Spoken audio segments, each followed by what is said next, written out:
Welcome back to the Dichotomy Diaries. I'm your host, Amanda Arnier, and we got part 2 of Savana's story, straight to Zelle for you today. Now, I left you guys with a little bit of a cliffhanger in the last episode. I feel like we've been missing those, so I wanted to keep you on the edge of your seats. At the beginning of this episode, I will, reveal what Dick was really doing in New York City. Now, this week has been interesting for me. I kind of want to dive back into the diary aspect of my intros. I have been having some incredible interviews with women in this space, talking about all things from mental health, toxic relationships, control tactics, mind control, like all of the things, you guys. And I also had a therapy appointment this morning. And during my therapy appointment, I had a revelation. We were discussing how it's difficult for most people to admit that they are a victim. And you really can't push somebody to decide that or admit that. It really has to happen in a person's own time. You can say, no girl, he hits you, you're a victim, or I don't know, taking all your money isn't very loving, Amanda. But until I was ready to believe that, no one could have told me otherwise. So what I uncovered today was that by me admitting that I was the victim to Dick, I concurrently accepted that if I am the victim, that makes him the predator. And that was mind-blowing for me to understand, because I don't think that I go around, oh, I'm a victim. I feel empowered by being able to confront that shame and share that with you guys.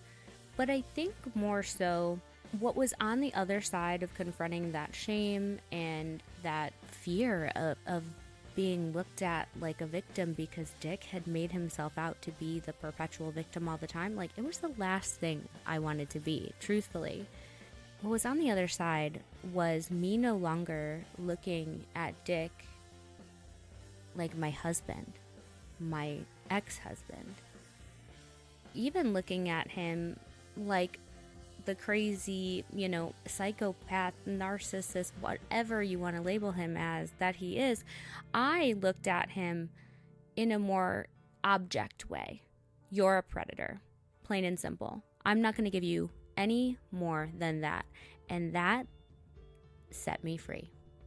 So if you're struggling with seeing, your partner, your abusive partner, as anything other than your partner, I urge you to think about the actions that they've taken against you, the things that they've done that make you question whether or not you have any value or are lovable.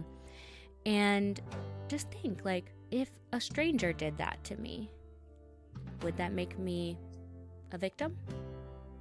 Chances are the answer is going to be yes. And if that's the case, you have your answer. But again, I can't push you to, reach this decision. I mean, it's June 27, 2024, and it's been over a year now since he last left, and I just now realized it. So there's no timeline. Healing is forever, and the moment that you also realize that is the moment that you might start on that journey. So we've got a great episode for you today. We're just going to dive right in because it's really fucking juicy. Remember, all of the episodes are on YouTube. The interviews with the exes have video. The rest of them are just audio only.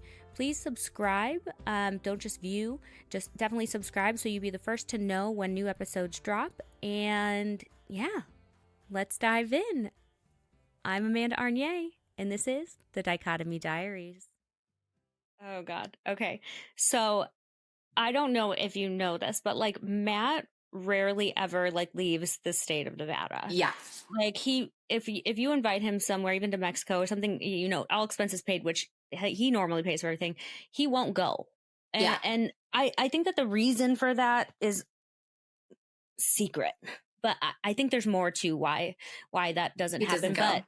But he always stays. And so Dick had told me that, and I didn't realize that this was during the same time that you guys were together and definitely not engaged, but that he had like a sugar daddy that was from the UK that had a place or was in New York City, and he went on it was an escort trip to New York, and that the guy paid him $10,000 to go there, and that he brought Matt with. And I think maybe he had told me that he brought Matt with because he was kind of sketched out a little bit, but that also Matt wanted to see New York, something along those lines. So they're together there. Dick does whatever the fuck he does when he's escorting, which I think we can all assume and guess. But $10,000 was the like what he got paid, and he told me he did get paid that. He did. So yes, and so at the same time that he's in New York, okay, and he's on this escorting trip, and Matt's there's an individual who had reached out to me when we were married, and I was like, who is this person? And he's like, oh, it's this a friend I have in New York, separate from the sugar daddy, someone that's more close to our age. And I was like, oh, okay. So I look at this person's profile, I think it was on Instagram, and I'm like, well, it's a gay man, obviously. I'm like, okay. And I think because at the time I was actively knowing that he was doing adult content and having like virtual clients, that I was like, okay, this must be a past client. But he was asking for like a workout program from us. And this was in 2022. And after Dick and I broke up, because I think he paid for the workout plan, but I don't think Dick ever sent him one. And so after we broke up for good, I think that I had reached out to him and I was like, hey, you know, I just want to like say, you have always been really nice to me, and I'm sorry that he like fucked you over like that. And he's like, yeah, he's been doing that to me since like we met a long time ago. And I was like, yeah, tell me about that, you know, because here I am kind of being a little bit of a reporter now. And this individual said that he met Dick on Grindr. Yeah. What? Yeah. And I know for certain that it was the same time because he said that he met Dick and Matt while they were in New York, because that's where he lives, on Grindr. Grindr, girl. I was like, wait a minute, because I always wanted to find him on there so bad. And I never did. And I was like, are you for real? Whoa. Yeah. So think about that. So he's not paying your bills, your mutual bills, and then gets 10 grand. But at he's buying shit on your credit card when he probably already has cash in hand. Yes. Yeah. And you wouldn't have known, like none the wiser that he had that money and that he was paid that money, because did he ever talk about his personal finances with you, like being transparent? I mean, I saw like money coming in from like Cash App and things like that, but he said that they were always like people buying like workout plans, and so I never questioned it. But it all went onto like our one mutual account. Like he didn't have another like card. So like if you opened his wallet, I remember it was like a very plain wallet and it was just like his ID, that Capital One card, and then I think we were with United or something like that. Some something like that. That's so wild. So Well, I when he guess that's a came good back, excuse, because if you saw the Cash App coming through and it was just a bunch of dudes, you would just be like, yeah, like they're paying for a workout program, and you're not the kind of yeah, person who's like Snoopy. So no, you're I'm not going to not. like look Yeah, at the amounts and all of this shit. So, okay, that makes sense. yes, And you want to believe him. We always want to believe him because we want to see the yeah, best in people. yeah. Okay. So yeah, so he goes to New York, tells me last minute. Um, I decided that I was going to pack up my shit and go to my parents' house. And I told them, like, if you leave for New York, like, I will leave to my parents' house and I don't know when I'm coming back. But I'm not going to stay here. I don't like it here. And that's that. And he was like, I love you. Like, I'm just doing this for us. And, you know, it's for us to get like ahead and yada, yada, yada. And I was like, I don't know. So I did. I went to my parents' house. Um, yeah, I went to my parents' house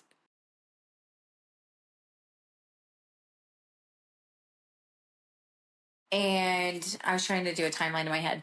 So yeah, I went to my parents' house and I stayed there for like, I want to say like a week. And who Dick doesn't fly, he like caught a flight out to Phoenix because I was not answering him. And I was just like extremely short with him.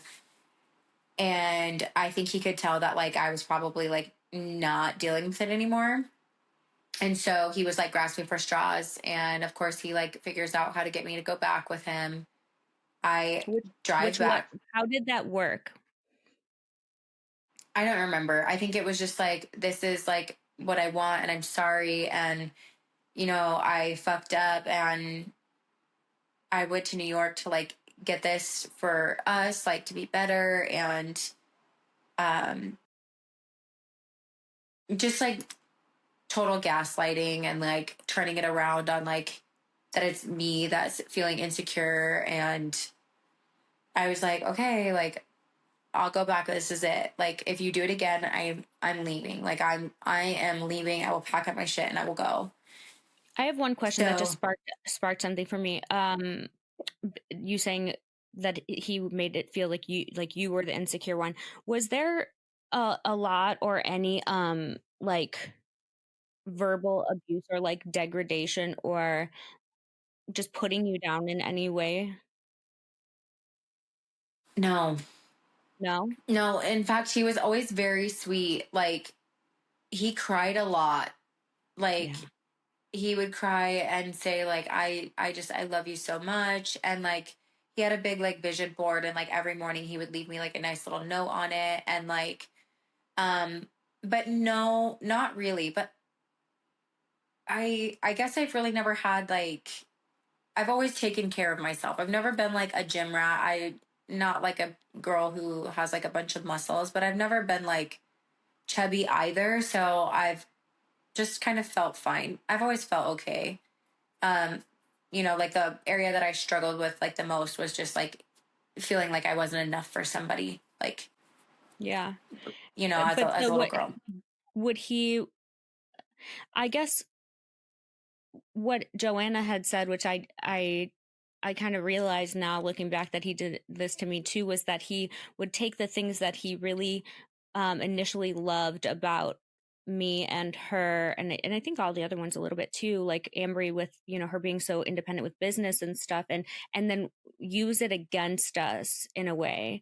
So like me being really good at marketing, or Joanna writing, like he would be like, that's stupid, you're not good, like these kind of things to kind of put us back in our place a little bit if we ever grew to be like equal with him, or more or better, more successful than him in any way. It was always something to knock you down. Mm-mm, not No, that's really. Like, not that good. I can recall. Well, that's good. I'm glad that he didn't do that kind of stuff to you, and I would venture to say that it's because that um you're a fighter, you know, like Maybe. I think that he beats down verbally the people who are diffusers, which definitely Yeah. Anna and me and Joanna are Hmm. diffusers for sure. So Yeah. um that's pretty good. So he manipulated you or coerced you somehow to get you to come Yeah. back to Sin City. Uh-huh. And I remember like I just kind of kept him at arm's length. Like I still was very much like I still very much wanted to be with him. I just wanted him to show me like actions. And I just remember like my dad and my mom just telling me like Savannah, actions always will speak louder than words. Like if his actions are not matching up with his words, that's when you need to say like this is it. And Yeah. so I just remember like I just kept telling him, I'm like, show me, show me. You could tell me these words all you want, but like show me. So um I want to say that he got me Winston, my English bulldog, which is really funny because he told me that he's like, let's go get you a dog. I think it'll give you a purpose and like make you feel like, we have something together, and let's go get you this dog. I want to say it was for Valentine's Day, or I don't remember, but it was like after we had gotten into that like fight and I just came back, and he was like, I think that it'll make you feel like you have like a purpose for something. And I was like, okay. So we went and looked at the dog store, and Winston was there, and Winston was my English bulldog, and um, he put him on my credit card. Um, Winston was Shut up. $6,700. He put it on your Yeah. credit card. He Yes, on my account. still to this day will be like, I bought that dog and that dog is mine and she stole it.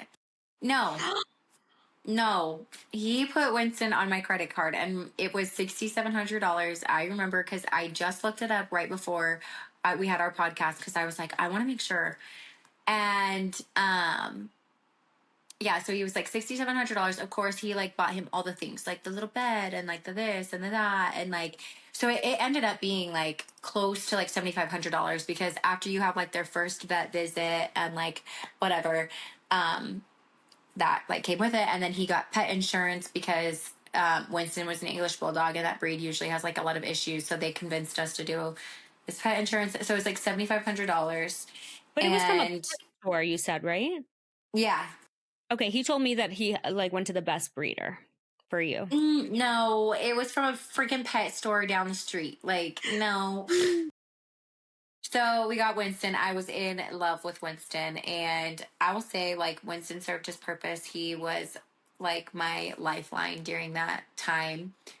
Um, and shortly after, um,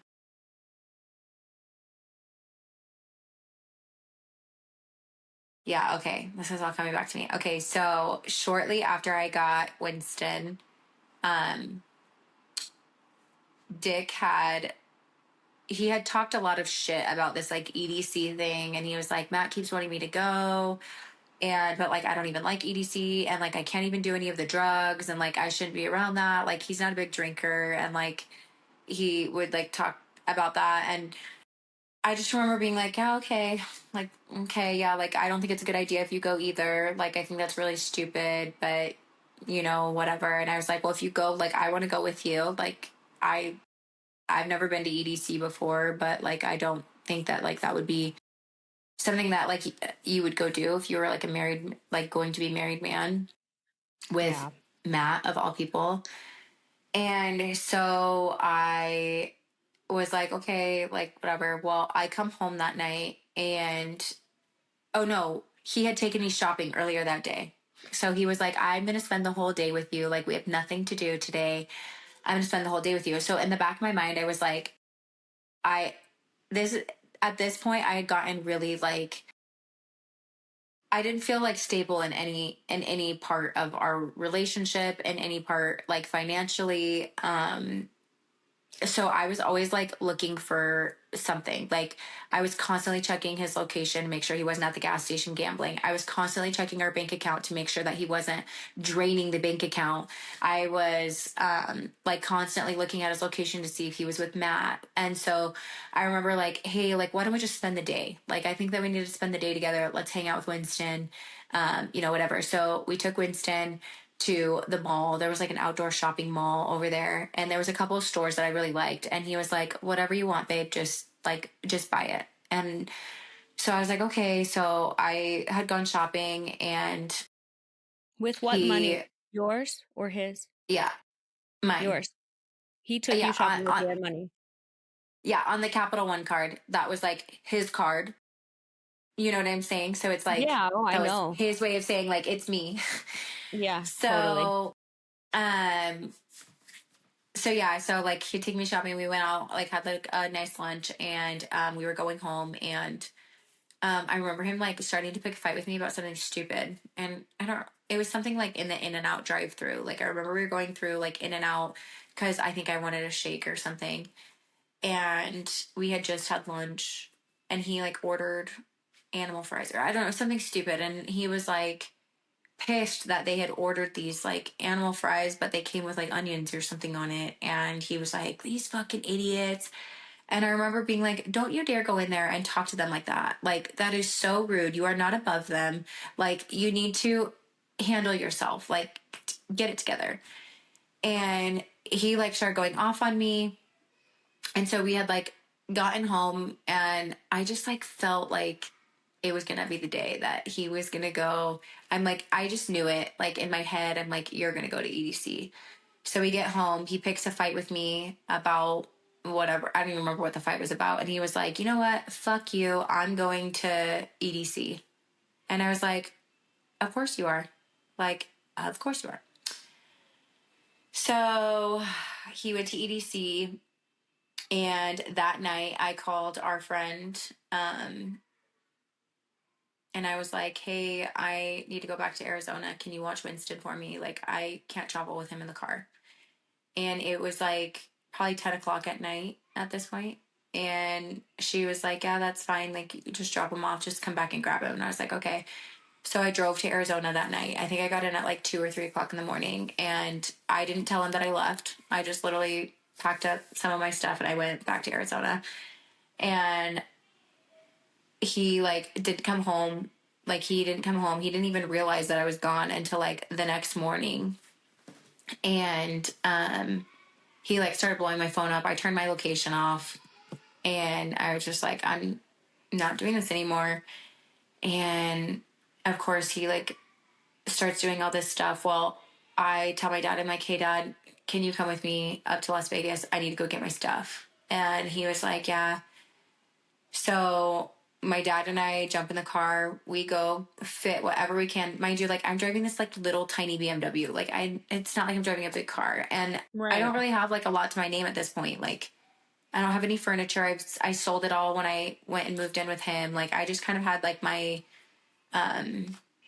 clothes, and so I grabbed my clothes. I grabbed the stuff for Winston, and I took Winston back to Arizona with me. And we were down there for like a week. And I just was like so torn because I was like, I don't know where I'm at in my life. Like, I don't even have a job right now, whatever. So I decided, I'm like, I'm going to go back. Why I went back, I don't know. But I was like, I'm going to go back.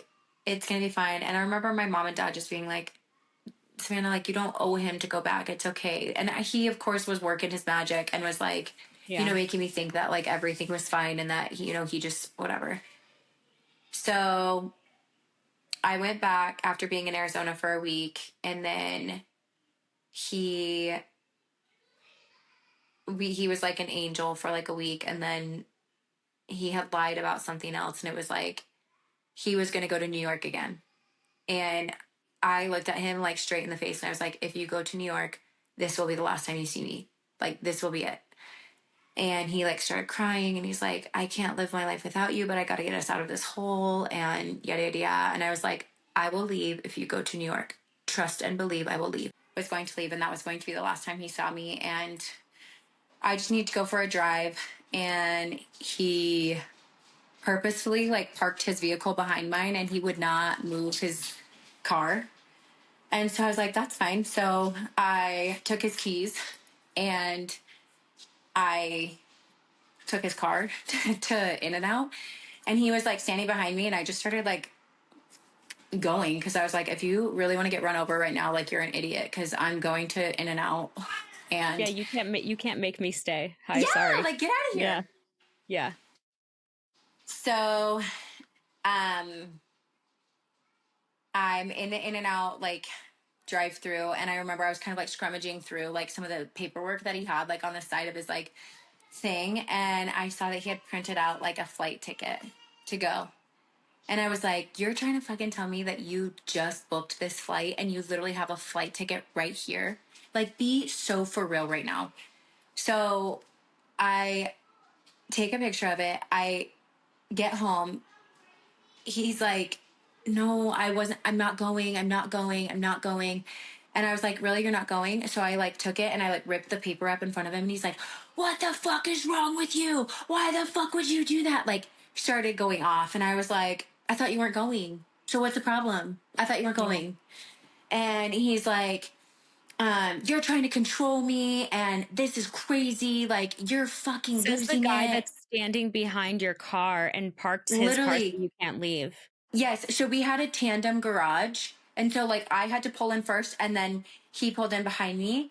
And he would always make sure that his car was in the back, because he has the thing about leaving. Like, he needs to leave whenever he wants to, right? But, like, if Right. I wanted to leave, it was like hell. So, I was like, move your car. And he wouldn't move it. So I was like, okay, I'm taking your car then. So, yeah, I get home, and he was like, you're fucking crazy. And he had his bags packed, like, in the trunk. When I looked, like, later, I was like, really? Like, you're not leaving, but you literally have your bags packed, like, in your trunk? What? So, yeah. So he left that night, and I, like, had blocked him on everything. And I packed up whatever I had left in my little BMW. I took Winston, and because I had told him, I said, listen, if you want Winston, you need to come home, because I have nowhere to put Winston. Like, he can't go without food and water. And he goes, just put a big bowl of food and a big thing of water on the floor, and he'll be fine until I get home. I said, well, how long are you going to be? He's like, 4 days. I'm like, you think that I'm going to leave a puppy in a house by himself for 4 days with no food, no water, and you can't even put him outside? Yeah, that's what he Be thinks. so That's fucking how for real right now. That's how Like, of course he thought that. takes Why would he not? care of animals. That's how he took care. That's probably how he would have taken care of his daughter. Like, let's be real. You know. Yes. Yes. Oh my God, 4 days. Okay. So I gave him every chance. Like, if he wanted Winston, he could. But I also was like, you need to pay him off, because I'm not going to leave Winston here if you have my credit card racked up to, at this point, it was over our spending limit. Mm-hmm. And I was like, I taking Winston. So I took him, and he was like sending me like all these messages. You know, sometimes they would be like mean, and then other times they would be really nice. And I didn't tell my parents I was coming back down, because I was just so over it. I actually called my best friend and her family, who I had lived with before, and I was like, I need somewhere to stay. I'm leaving Dick, and I have this dog with me, and like, I don't know what else to do. And so I actually lived with them from when I was in high school, when my parents kicked me out. And so I moved in with them. And on my way home, like, I'm driving down the road, and I got 2 messages, which were crazy. One message was from one of my older friends, and she was like, hey, I've started working at this salon. I think that you would be a really good fit. Are you ready to work here yet? And she had asked me previously, but I was like, nah. And I was like, wow, impeccable timing. I'm actually on my way to move back to Arizona, like, today. Mm-hmm.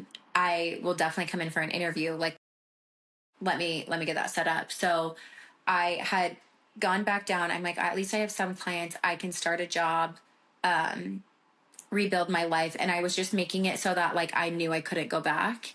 Yeah.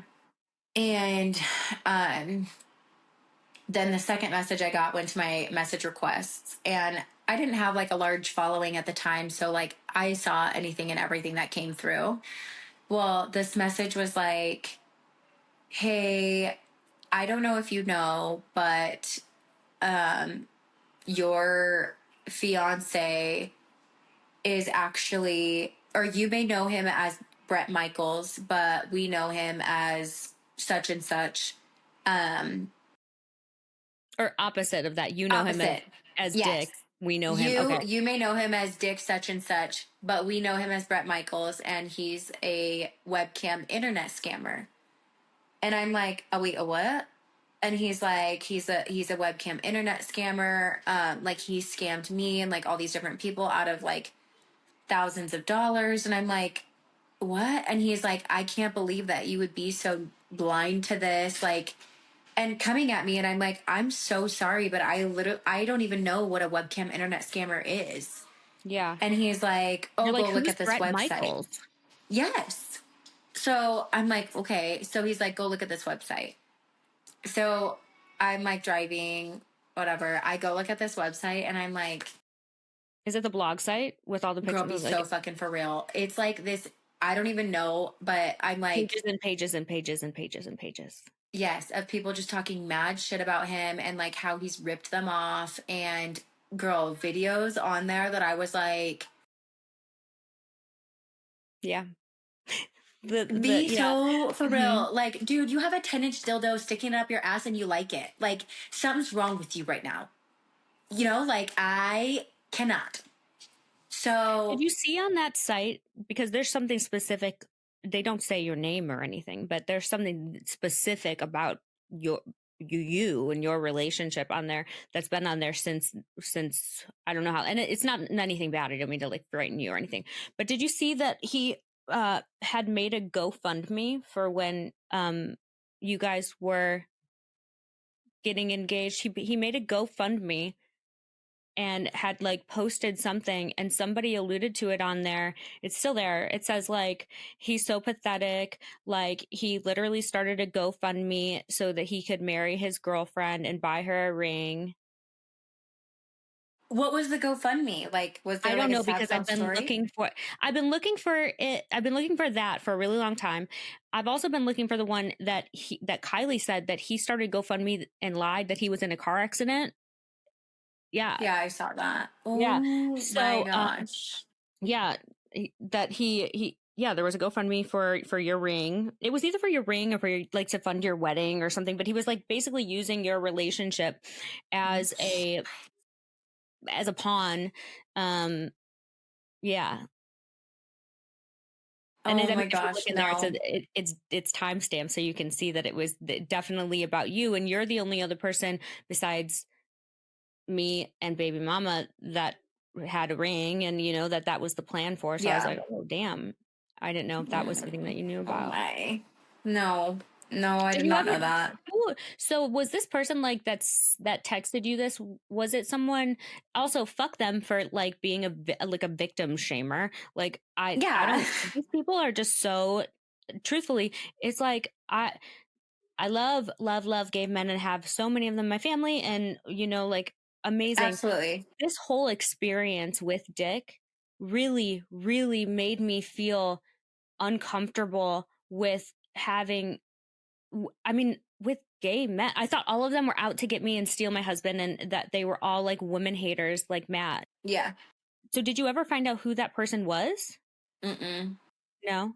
No, it was like a fake. You could tell it was like a fake page that came on, like just to tell me that, because it didn't really have like, it had no followers. It had no like, I don't know. It was a fake page for sure. Because I was like, okay.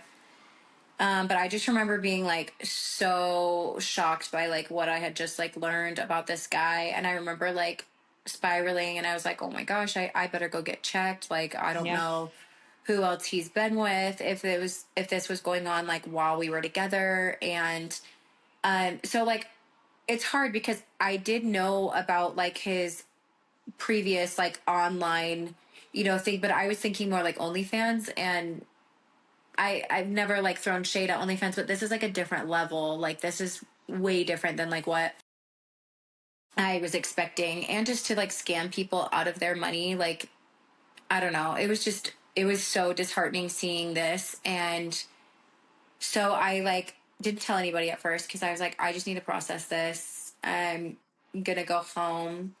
I drove to Vegas. I moved in with my friend and her family, and um it was my like I went and had a job interview at the salon, and I got the job and I started like a couple days later, and I was going to Starbucks like across the street, and like if there's like a four-way intersection, it's like my salon is here, um across the street, like across the intersection is like a Chase Bank, and then on the other side is the Starbucks. So I had gone across the way to a Starbucks, and I had tried to get a Starbucks, and she was like, I'm so sorry, your card declined. And I was like, what? And this was like my Chase card, which he had no like access to. So like, well, I thought he had no access to it.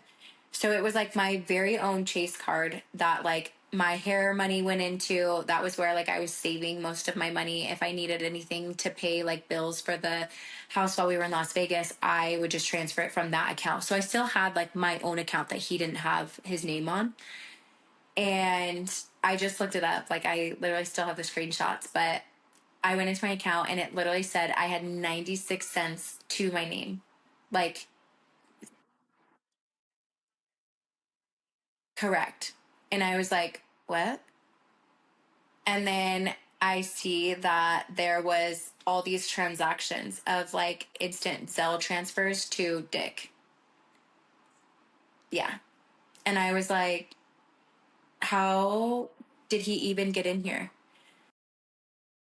Um, I want to say that it was like 8,000, I think. Yeah. Because it was like four different transactions. It was four different transactions, and each transaction could only be done like in increments. So it was like 1,200, 1,200, 1,200, or maybe it was 2,200. But I remember the total was like somewhere around like 8,000. Because I remember thinking, like, if I need to, I can pay the Capital One card off and I'll be okay. It'll be tight because I literally won't have anything. But like, if I pay it off, like, I could. I could work for a month, pay that off, and then I'll be fine. So, He literally yeah, stole, like he actually literally stole money from you. yeah, like he And went because I not in had the coercive, manipulative, I'll pay you back no, way, which is like making us do it, right? And so then he can't no, get in trouble. He literally stole. Did you yes, call the police? yes. So I went across the way to Chase Bank, and I'm like crying, like I'm like sobbing, I'm shaking, I'm like so nervous. My Chris was there at the salon, and I was like, I'm so sorry, I have to go across the street, like just block me out for a little bit. I'm sorry, like this is literally my first day. I can't buy myself a Starbucks. My ex is crazy and he just drained my bank account. And Chris was like, okay, like go, whatever. Yeah. So I go across the street to Chase. I'm sobbing. I like don't even know what to do. And he had, because all of my passwords were the same, he had instant Zelle transferred himself all of that money. And I was like, so what can you do? And he was like, there's nothing I can do because it was transferred from your account to another account. I can't go in that account and grab money out. And I'm like, call the fraud department. And he's like, the problem is that it did get like, I did talk to the fraud department, and they were like, because it's coming straight from your account, logged in on your like information, like everything, it's no way to prove that it's not you. So we can do nothing about it. Hmm. Uh, they just didn't want to. Yeah. I wonder what the statute of limitations is on that, because that's wild. Because it's over the amount. Uh, it's over the amount that makes it a felony. And also just going into someone's bank account without their knowledge, which also banks track like IPs and locations, obviously. Yeah. If you're obviously Yeah. in Arizona and then it came from New York or even came from Las Vegas, that's very easily traced. Oh my God. Yeah. So I was like, okay. So I go look on our joint account, and there was all of our money that we had in the joint account gone. How much was that? And I think it was like 3 or 4 thousand. Okay.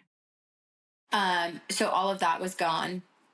And the way I justified it in my head was like, it's his money. Like, he was working for that. The joint account was more so like his. So I wasn't as upset with that one, but I'm like, I'm still entitled to that because I've been the one paying the bills for the last, like, since February. Yeah, it's like it's all yours because that would be partial of him paying you back. You know what I mean? Yeah. Like, Yeah. Oh yeah. oh. So then I go on the Capital One card, and he had like spent even more on it, and I was like, oh my gosh. So I went home. I like wrote him this really long email, and I basically I was read it. like, yeah, I was like trying to manipulate my way like into making him think that like I actually gave a shit. Mm-hmm. I did. I don't want to act like I didn't. I did. Mm-hmm. Um but it wasn't like all the way true. Like I tried to like use some of the lines that like he was using towards me, like with him. And I was just like, I cannot believe that you would do this to me. Like, you need to figure this out. Like, we have all these different bills together, and like, you need to pay this off, basically. Cell phone too, right? That was something that I remember was like a thing. Cell phone, Cox, the Best Buy payment, Winston, him going to New York and like having a shopping spree there. And then all of the money that he obviously had just taken. And for some reason, like, he thought it was his. Like, he's like, I just read some of the emails like when I was getting ready for this call, and I'm like, where in your mind did you think that my money from my bank account was yours? Like, where did you think that? In the delusional Yeah. So world definition. I remember I called my dad, and my dad was like so livid. And I actually had run back to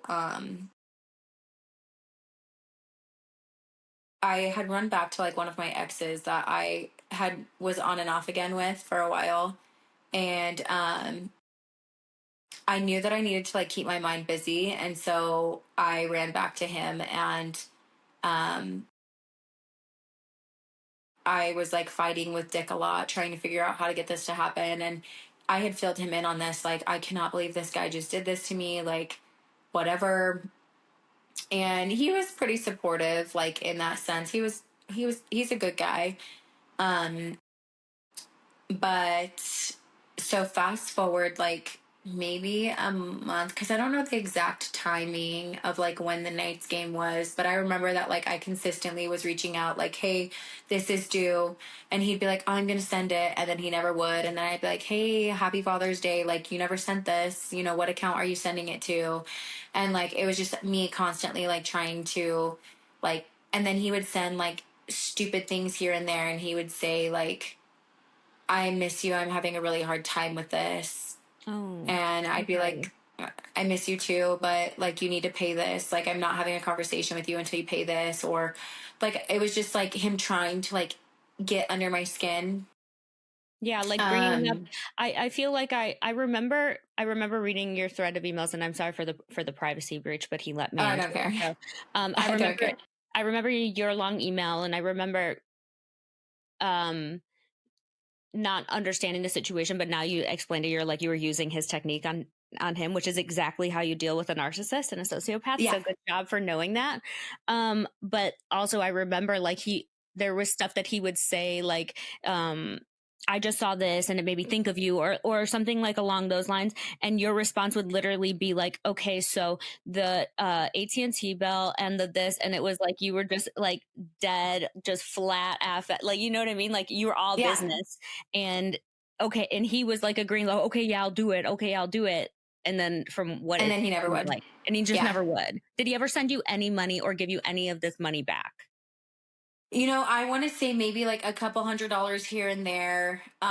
It was really hard to get things transferred out. Like the Cox thing, that was really hard because he had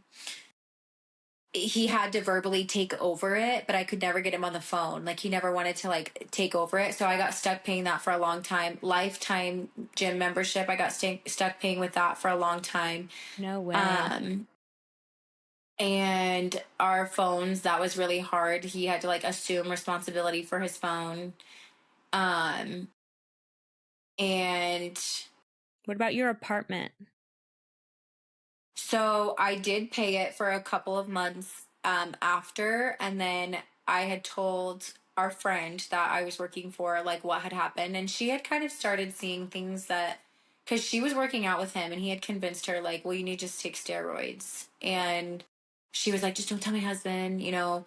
And so it was like she had kind of started seeing those things, and she's like, he does this weird staring thing, like makes you feel like you're dumb. And like I would confide in her when we were having like arguments and things like that. And so she had really been through a lot of that like with me. But um I just remember like I had called her one day and I was like, I can't continue paying this and trying to pay off the Capital One card and like paying all this. Like, is there any way you can just take me off of the lease? Like, so that if it doesn't go, that my credit is not messed up.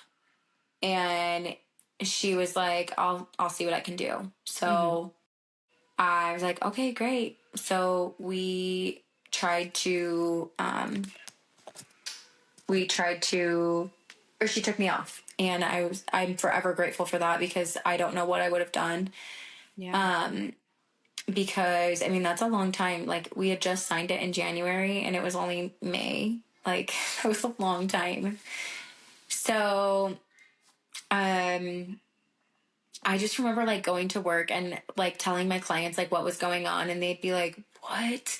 And even the ones that I was doing like while I was with Dick and like coming down from Las Vegas, they would be like, oh my gosh, this is like a movie. And they're like, how are you keeping your head above like the water? And I was like, you just do it. Like you have no other choice but then to keep it above water.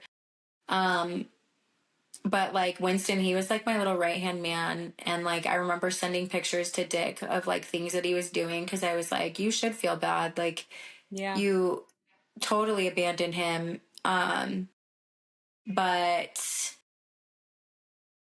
yeah, I mean, so all in all, I would say 8, 12. So probably close to like $30,000 did I have to get back. And then like my Capital One card, he had done it like over, and it had a really high interest rate. It was like 27% interest, because he like every time you didn't make a payment, it would like the interest would go up, and so it was like a penalty. And so I felt like I was just like digging a hole for like a long time, just like barely crawling out. And oh yeah, so at one point I had decided, I was like, you know, this like the Mac computer that he had bought on my Best Buy card, and the TV that he had bought on my Best Buy card. Wait, he bought a Mac?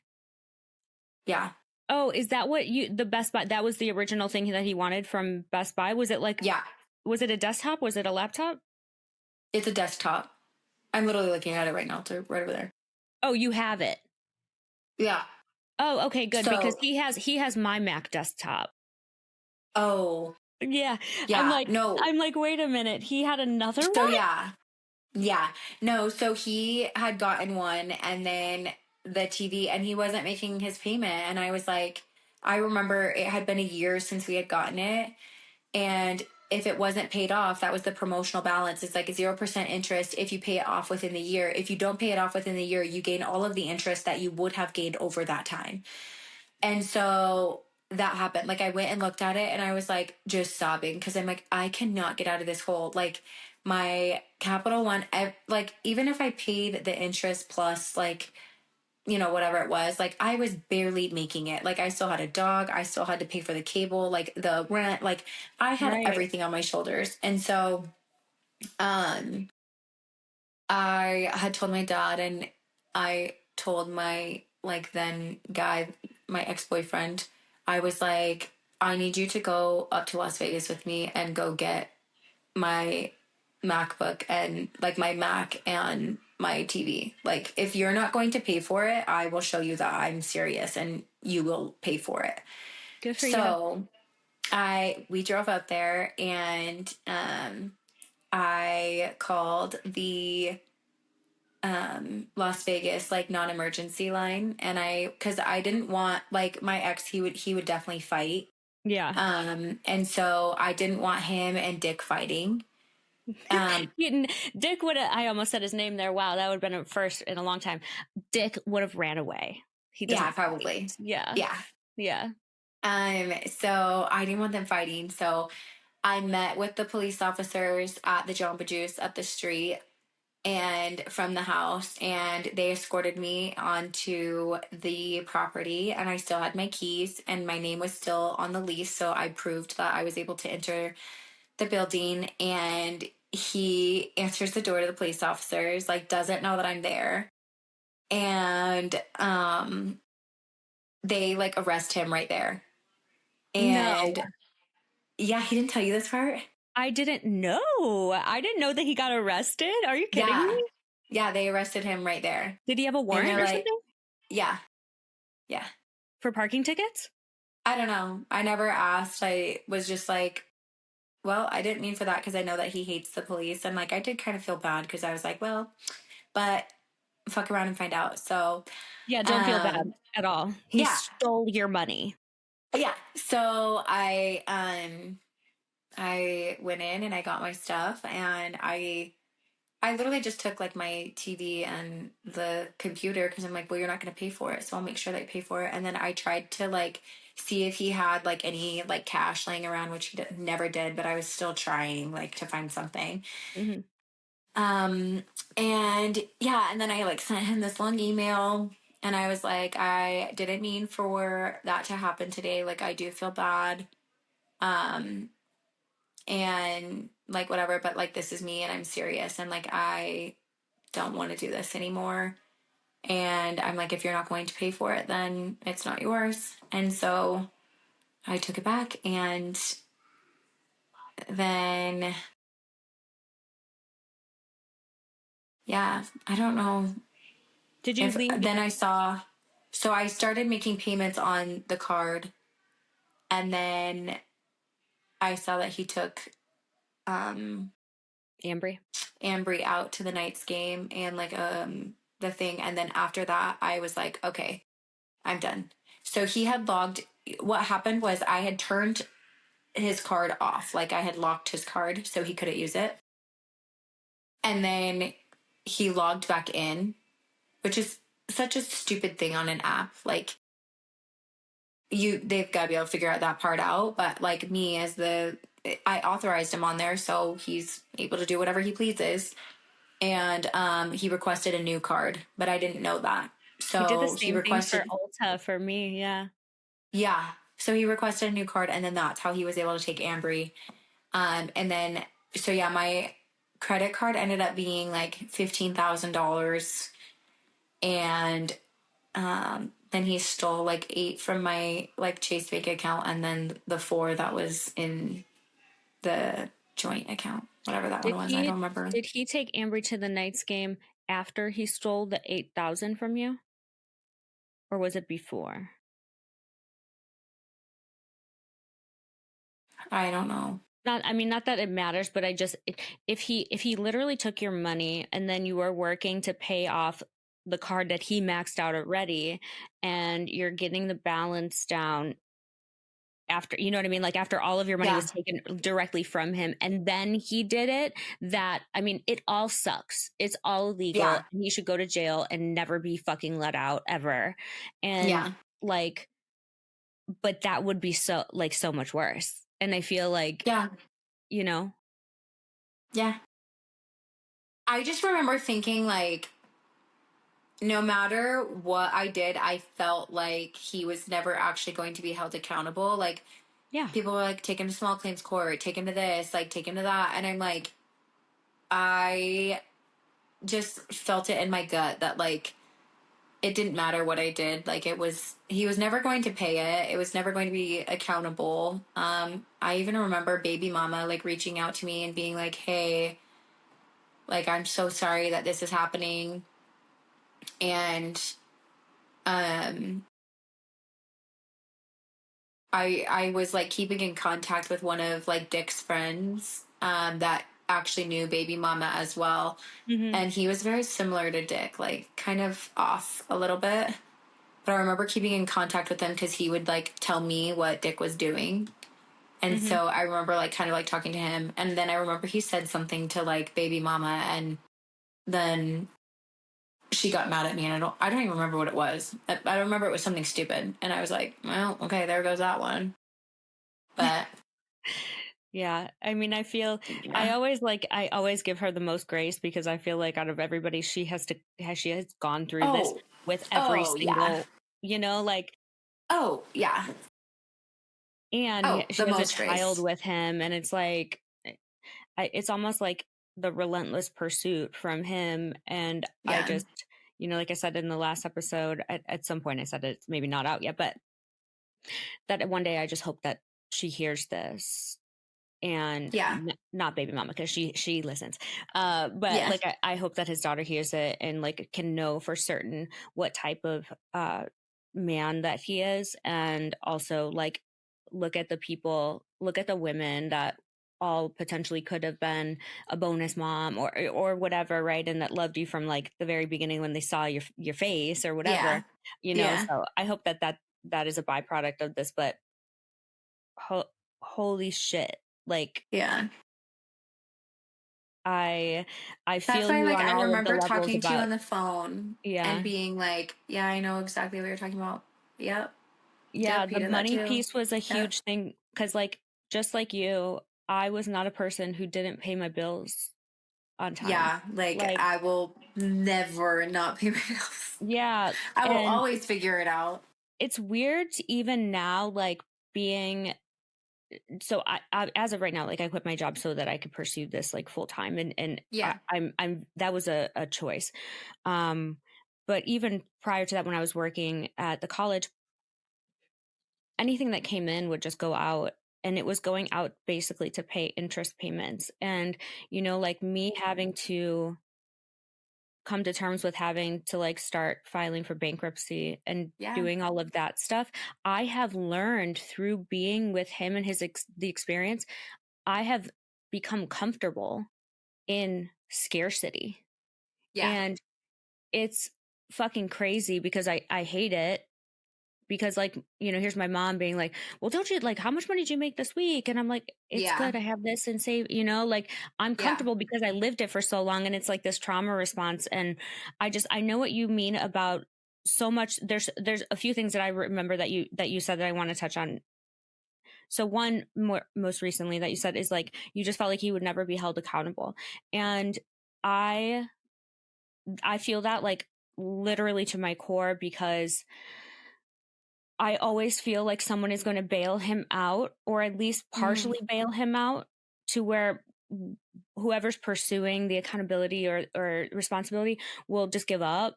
And you know what, Yeah. that person will probably always be like Matt or the Hawaii sugar daddy or whatever. But Yes. I had to, he filed for divorce. So, you know, most of this, he filed for divorce and he didn't serve me. Yeah. And I had no idea until he posted about Yeah. it. And then I was like, no, fuck this. I'm not going to allow it. But I didn't have money to fight him. So then I had to represent myself. Okay. So I go to court and I didn't do like one fucking thing right. And then all of my Yeah. evidence thrown away. So then the judge says, you have to pay for his attorney. And I'm like, I have to pay to divorce him now? Okay, that's wild. Come to find out, he never, besides a small retainer, never paid his attorney. And I lost my divorce case because he was able to hire an attorney, kind of, who literally represented him, and then he never paid. And I'm like, how does the legal system work that way? Where like, okay, like you can't take back a verdict, but you should be able to, because that's fucked up. That person didn't get paid, and I'm not paying them because I have to do bankruptcy. So I feel that because that's why I'm here, right? Because I feel like not just with him, but like with so many women out there who feel the exact same way, and men, whatever, that like you can't, you know how you hold them accountable is you stop hiding their secrets. You stop keeping the peace, and you stop not speaking about like your trauma and everything else that and your truth, because that's what they expect you to do, because they've pushed you around your whole relationship, and they will continue to push you around if you don't do something about it. And the only thing you can do is talk, right?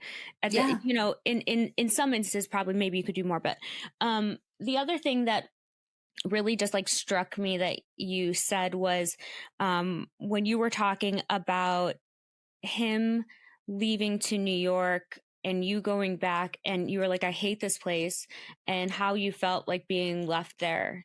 I remember being in like the worst place mentally that I probably was, besides being here, and he left me in Las Vegas and in Arizona. And I just remember feeling like so fucking alone, and like I hated that feeling. And I'm glad that you were able to just hop in a car and like drive to your family, because I wanted to do that so bad, and I wanted to like, I needed like a hug, you know? And but also I was embarrassed because I didn't want to tell anybody that this was going on. Because I also thought that he would come back and everything would be fine. So it was like this weird teeter-totter between, do I wait it out even though like I feel like I'm dying? But also he might come back and then everything will be okay, which is like the delusional part. I remember too, like not wanting to tell like any of his friends that we were hanging out with, like what he was like really doing, because I almost wanted to like protect him. Yeah, that's all I did. And that was like so hard too. Like looking back, I still don't know if they know like how he really is.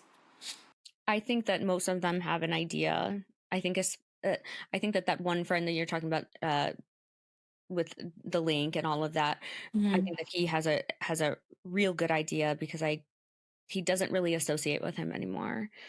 I've noticed that. I've never met that person ever. Oh, he's so sweet. He's like so sweet. You know, he seems like it, and I've just never met him. I tried to meet him a bunch of times, but it was always like like two ships passing in the night. We never. And then the other thing that just stuck out, which is a weird similarity between all of these stories, is that there's always some kind of trauma that comes along with EDC. And I don't, because when you said that he left you at home, dude, my heart sank, because I was like, like, that was so hard for me. That was so fucking hard for me. And I can't even, you're like, oh, I've never gone, I want to go. And he's like, yeah, let's go shopping. And then picks a fight, and then literally is like, he planned it. He planned to do that. Yeah. Oh, yeah. Oh, yeah. Just like he planned. Because then he had outfits and like all the things. And I was like, totally. Okay. Suits you. Yeah. One question I have for you is, what was your and Matt's relationship like, if any, and like, how did he treat you?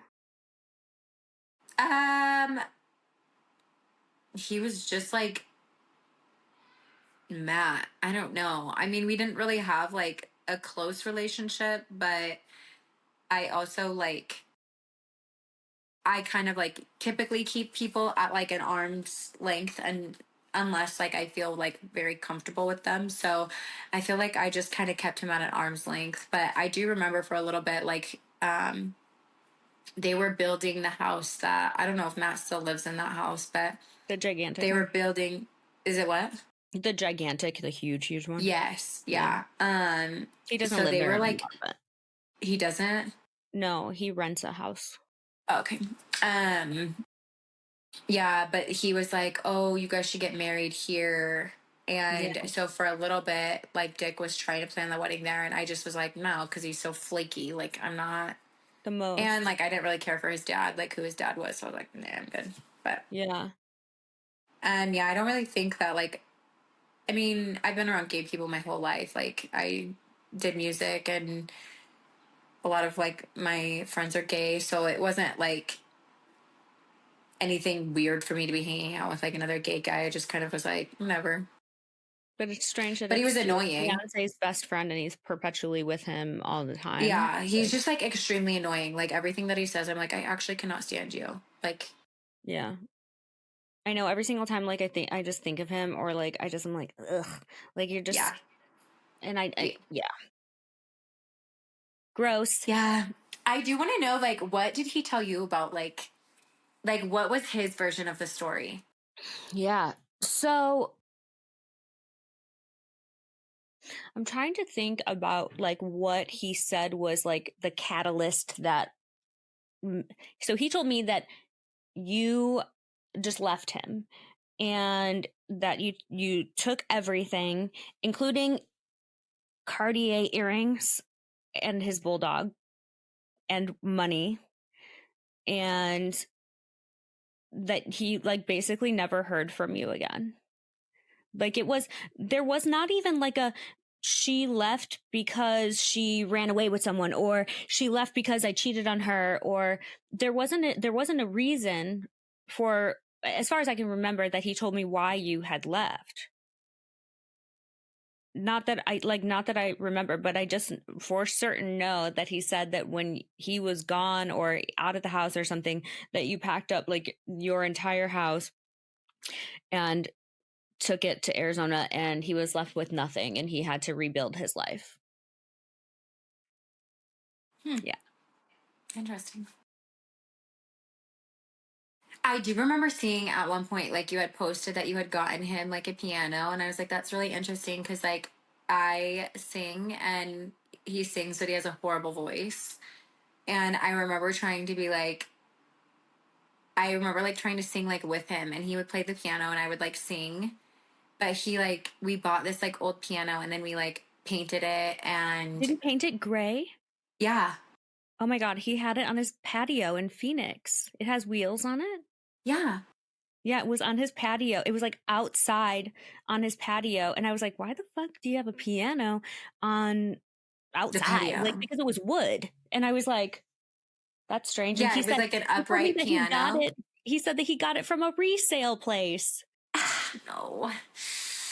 No, I mean we like bought it from somebody. I don't remember who, but we like got it off of like I think he was like, I want a piano and they're so expensive, and he was like, why don't we just go get one from Facebook Marketplace? So I think that's where we bought it off of. And then he was like, I don't like the color of it. Like, let's get it to match the house. And the house was like kind of like a like grayish tones. Yeah. So yeah, Did you, that was the what, other thing. He bought like furniture. That was another one that he bought. did he buy Um, like a couch, like a gray, like modular couch? yeah, He bought that with your I credit card? bought that You on bought my that. credit card. Yeah. Oh, I wish you would. I wish you would have told me all of this stuff before, dude, because I literally had that couch up until we moved to Las Vegas. Like, and I gave it away because I couldn't, but I'm like, I don't know what to do with it. Yeah. He told me that the Hawaii sugar daddy bought that couch. No, it's like gray, like a.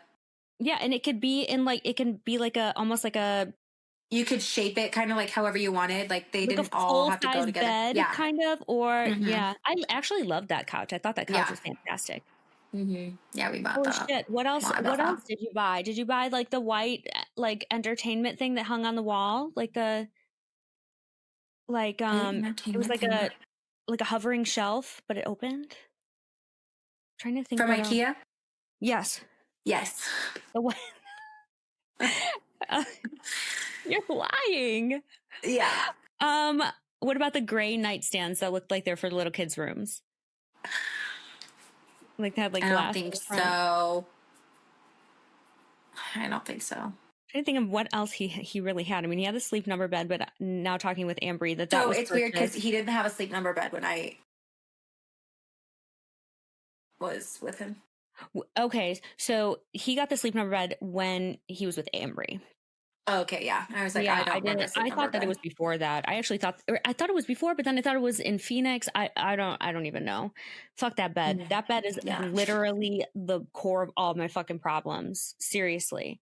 I hate that bed. And you want to know something too? And this might be crass and disgusting for all of the male listeners, but like I'm fucking so happy that I got my period multiple times on that bed because every single person has to see so many Amanda bloodstains. Yeah, that's And so right. does he every Yeah. time. God Fuck damn it. him. Yeah, fuck Ugh. him. And also like one side says my side and it will forever say my side because I'm not fucking changing it. Yeah, Like, that's right. no. Yeah, that's just so wild. I mean, the only other thing that he had, I mean, it was like kitchen stuff and like, but it was like very mismatchy. Yeah. A lot of like fake succulents and like little fake plant things that were like really small Yeah, and we like didn't really have those. But bar it's weird that he stool. said that he didn't have Cartier earrings because or that I stole those because he's never, like, Never those had never, Cartier. Yeah.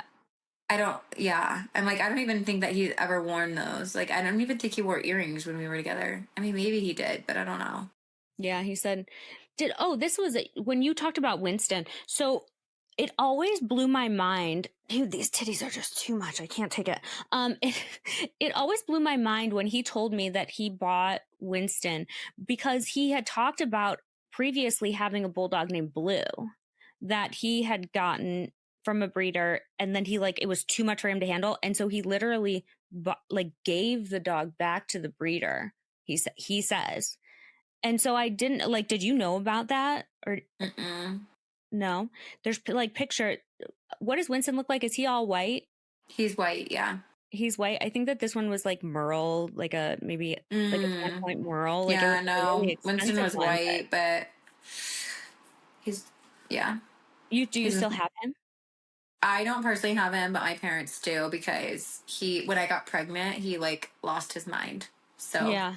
Well, he you're was trying to you're like attack. he's got to protect you, and he's like, Yeah. oh, what's happening? Yeah. Um, yeah, that's so crazy. I'm glad that you took him because I Oh yeah, like he was literally gonna leave him in the house without anything for like days.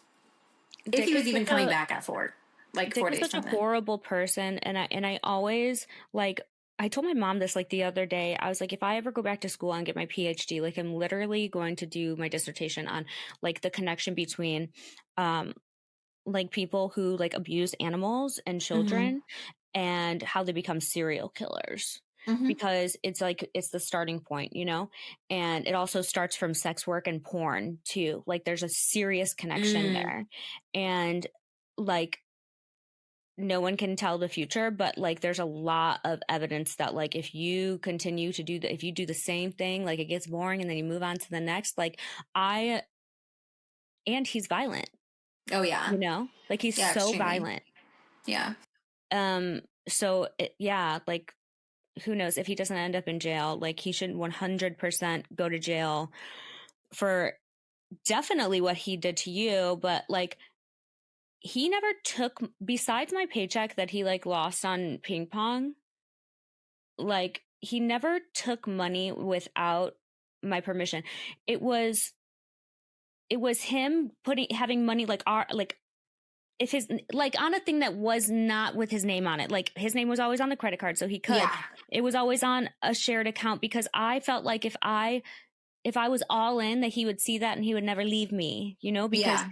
because so it seems like you were the person that wanted to go, like you were like the leaver, but but rightfully so. Oh And yeah.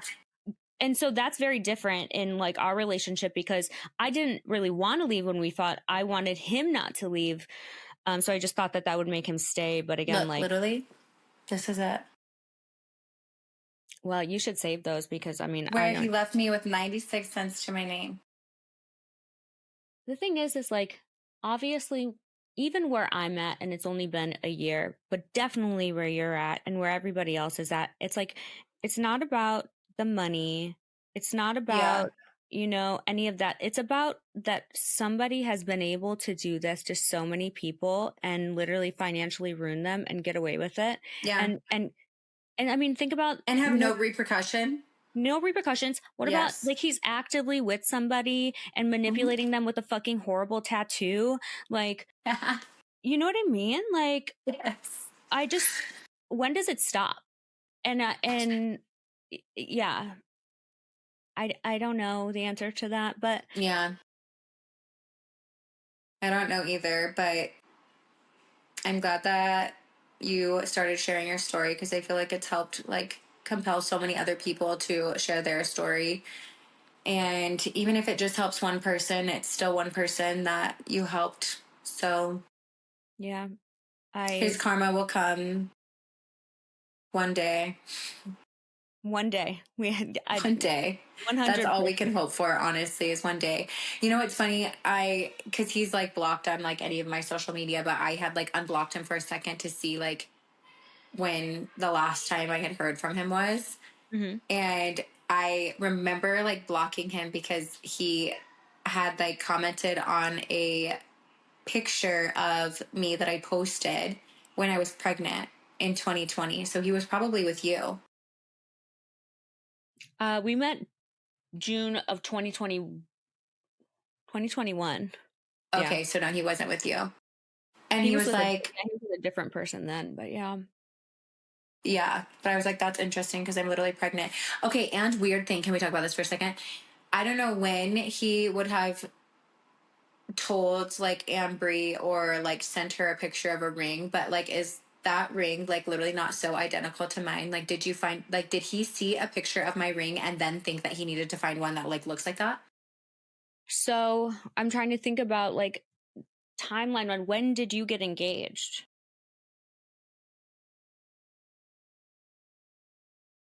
2020. So obviously Ambry was before me, and like, if let's say a month after the Knights game, he showed her that ring. And then Okay. So no.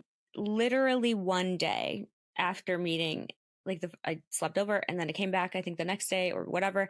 And he was like, I think this is the ring. And I was like, that's really nice, like, okay. But yeah, it was so crazy when she said that, because I was like, I remember him replying with that so fast, like he had it on deck. And I was like, that's so strange. But then it clicked for me Weird. and I was like, oh, okay. Mm. Oh, and then I literally left myself a note in the last podcast because I was like, fuck, Savannah, bring that up. So Ambry said that when she first started talking to him and whatever, that he alluded that he, like, before he met her, that he was seeing 5 or 6 different women. When did they start talking? I think that they met it was around Valentine's Day of that year, because she had said that she had gone with her friend to like a Dan Bilzerian like Valentine's Day like house party thing, and then she was in Vegas, and this was like a mutual friend of his, and that's how they met. So it was around that time. So February of, what year was that? 2018? 2019? 2019? 2018? 2018. Yeah, 2018. And then, so you didn't end up leaving until, like, officially you were done at what month? May, I think. May. And hockey is like, not like, playoffs are now. So May into June, like the beginning of June would be Stanley Cup. Like if it was a final game, like actually the cup instead of like the semi or quarter. Yeah. But yeah, so that's why it's super weird to me, because I was like, wait, what? You said he was seeing 5 or 6 people? Because he Yeah, was, I do like, remember engaged. hearing that on the last episode. And like Yeah. he was engaged, and she didn't even know that. And it's not like he wasn't not posting me. Like I was literally all over his social media. Even when he posted Lacey, like I was still all over his social media. And I just remember her commenting on it and was like, "Oh, it was so nice meeting you." I mean, But I was like,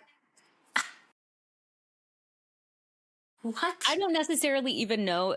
I mean, it wouldn't surprise me if he posted, like if he was like fanboying, you know, Oh, and yeah, I'm like, sure he was. I yeah, because absolutely think he it was. just seemed like it, because it's just like, I don't know. Yeah. It seemed like No, he was like really like trying really hard to be like, oh, look who I saw, blah, blah, blah, blah, blah. And yeah. it's like, shut up and put your shirt back on with your short teeth. Yes. Like, I can't. I sorry, I know. I have to like, I just have to sneak little insults in because I'm just like, I know he hated his teeth back then, and all of the pictures that he loves of himself have short teeth. So I'm Yeah. like, but Yeah. thank you for just sharing everything. Like, I know that like you have a pretty big online presence already, and I feel like, while a lot of your followers like know about specific things about the story, like I think it's a new way to like let them in and connect with you, and I think that Yeah. that's really good because each of us have such different stories, but they all align too. And Yeah. I think like I said to somebody in like a YouTube comment or something, that he's like, he definitely has a type, and I'm like, well, I'm about to throw a hot little blonde wrench into that machine, Yes. because you know I what I saw mean, that like, comment. yeah, like it's everybody who was chosen to share up until you, um brunette. But Yeah. what people don't know is that trickled in between are all of the blondes and the redheads, Yeah. and all of the Yeah. people that have decided to not share or can't or whatever it is. So Yeah. it really isn't like he's, you know, brunette, like, no, it's all across the board. And Yeah. I mean, all across different sexualities. And Yeah. yeah. So I'm glad that you were able to get that call on the day that you were driving back, because you got a job where you would eventually Yeah. marry your boss, which I think is like super like fairy tale-esque, that some people are like, ah. So that's awesome. And I like your, I know that it may not always feel like it's like a success story because you remember what you went through, but from the outside, it's Yeah. inspirational to people who obviously have gone through like Yeah. exactly the same thing. And to know that, right, that it seems like he's like the kiss of death, and also like, hey, after, you're going to be okay and the best version of Yeah. yourself. So that was always optimistic to see from my perspective, and just how much of like a loving mother you are to your children and your stepchildren, and like your relationship with all of them and your husband is like just so filled with love. And Yeah. you know, like, I think I that, was actually just having this conversation with my husband. Like, he was kind of in a tumultuous relationship prior to me as well. And I just told him, I said, it, I would go through what I went through with Dick a million times if I knew that my outcome was going to be like him and the life that I have now. yeah, Just to be with somebody like so loving, and you always like think like of this fairy tale like version of like what you've always dreamed of, or like this dream man just coming in and like sweeping you off your feet. And honestly, I just feel like that is why I wanted to share the most, is that like there is a success story after you can be like literally in the freaking trenches. yeah. So that is like a lot of why I wanted to share, and just like know that like one day it's not going to hurt anymore, and like one day you'll wake up and it will be great. It won't hurt. Isn't it amazing to be able to say that you would do it again? Because Oh yeah. I I am at the point now where I say like, I know that I had to go through that for Yeah, me to be who I am right now, and I probably would have been absolutely. in purgatory of who Amanda is if I didn't, because Absolutely. I would have had to have met another Dick, you know, Yeah. like, in order for me Yeah. to have elevated myself. So I know that there's people listening that are in literally like the thick of it, and it sucks, but It does don't keep it suck, but don't keep it to honestly, yourself. Talk about it. Like, yes. I think that's what helped me. Like, as a living, I'm literally a hairstylist. So I just talk to people about it every single day. And talking about it always like made me come to terms with it. And like people giving you different ideas of like how to reconcile it, or like how to just move on past it, or the best way to go about paying it off, or mhm. things like that. And I just remember like I really leaned on like my clients and the people around me, like in those moments. And literally, like when I met my now husband, I was leaving the devil, truthfully. Yeah. I mean, if that's not like actual true divine intervention, like I don't know what is. Like, no, yeah, like I literally don't know what else is. Religiously manipulated by Dick, and hey, this is God's plan. It's like, bro, God, he's not looking out for you, okay? Yeah. But yeah, that's a good point, and I think everybody should have hope. But when you feel hopeless and you feel depressed and somebody is making you feel this way, just know that there's people out there that care about you. And like, my DMs are always open, at least for now. And like, mine are always open. I'll always be there to like give somebody like the advice or like the girl power. So because I needed that and I didn't have it. And I'm so thankful that I decided to take the jump and again, reach out to you because you've been such a fucking great friend that like, it's insane that I had to go through what I had to go through to meet all of the women that like, weirdly enough, also my ex-husband has slept with, but like, it's like, I have the weirdest group of friends now and I love it. And, so thank you. For girls. Yeah, always. And hey, I'm coming to Arizona in July for like a podcast thing. For like that sugar daddy, like Secrets of a Sugar Daddy podcast episode they did. They're doing like a meetup thing, and so I'm gonna end up going, and we're gonna see Hootie and the Blowfish, and like do all this fun stuff. Oh my gosh, how fun!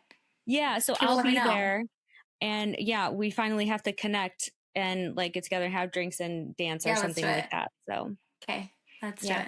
Awesome. Well, have fun at your dinner tonight, and your family's beautiful, and obviously we'll stay in touch.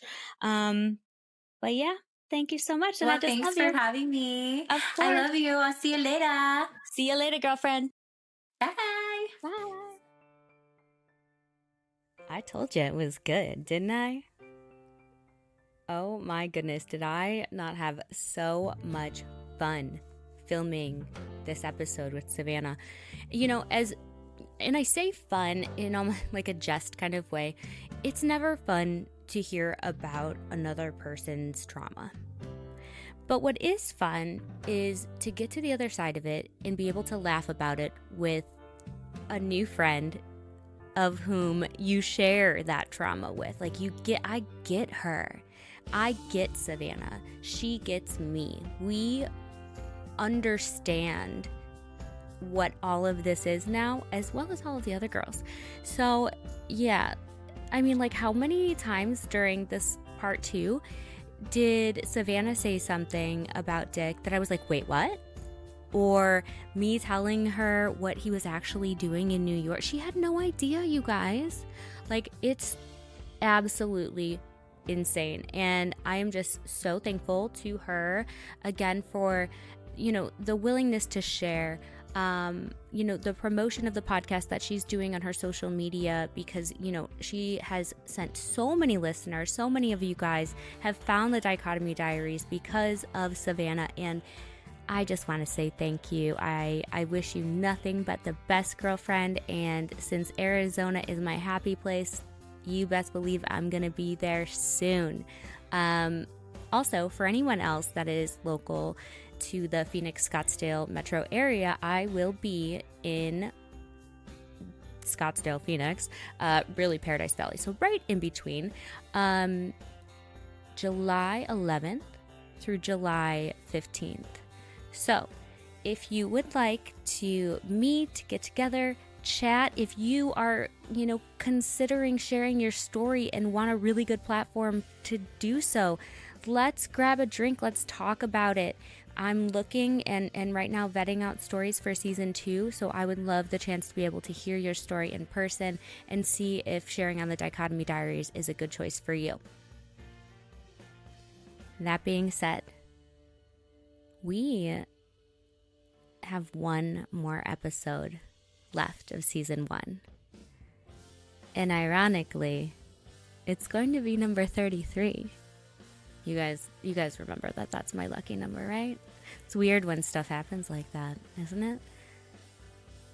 Anyways, I am going to put a lot of time and thought into episode 33 because I don't know if y'all feel this, but like I'm sad that it's ending. Like it's kind of when your favorite show ends and you just are left with this like post Sopranos depression.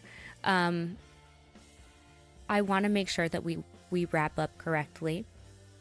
I have a few surprises in store that I want to make sure are intertwined in the best possible way. So episode 33 is going to come out not this upcoming Tuesday, but the Tuesday following.